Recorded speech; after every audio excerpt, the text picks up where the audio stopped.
पापा, बोलो बेटा। ये सब लोग मिडिल क्लास इतना करते रहते हैं, इसका मतलब क्या होता है मिडिल क्लास का? मिडिल क्लास मतलब हम बेटा। हाँ नहीं, वो तो पता है कि हम मिडिल क्लास हैं, पर इसका मतलब क्या एग्जैक्टली? हम मिडिल क्लास कैसे हैं?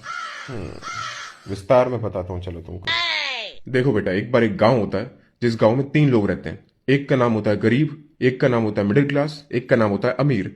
अब गांव में सभी लोगों को सुविधा मिल सके, इसके लिए यह तय होता है कि सभी लोगों को टैक्स देना पड़ेगा, महीने का 100-100 रुपए। गरीब इतना कमाता नहीं है तो वो टैक्स भर नहीं सकता। अमीर के पास अपने जुगाड़ है तो वो कुछ ना कुछ करके अपना टैक्स बचा लेता है। अब बचा मिडिल क्लास जिसको पूरा टैक्स भरना पड़ता है।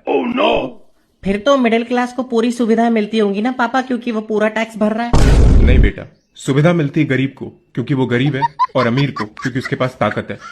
तो हमें क्या मिलता है पापा? बेटा, हमें मिलता है एक सर्टिफिकेट कि हम गरीब और अमीर दोनों के अन्नदाता हैं। हमारे टैक्स के पैसों से गरीब के घर में राशन पानी भिजवा देती है सरकार, और हम जो लोन के ऊपर बैंक को इंटरेस्ट का पैसा देते हैं, वही पैसा बैंक किसी अमीर आदमी को देता है ताकि वो अमीर आदमी इस देश को छोड़कर भाग जाए। तो इन शॉर्ट बेटा, हम इस देश के सुपर हीरो हैं। अन्नदाता हैं हम गरीबों और अमीरों के। मिडिल क्लास बहुत बड़ा सुपर हीरो। समझ गया पापा।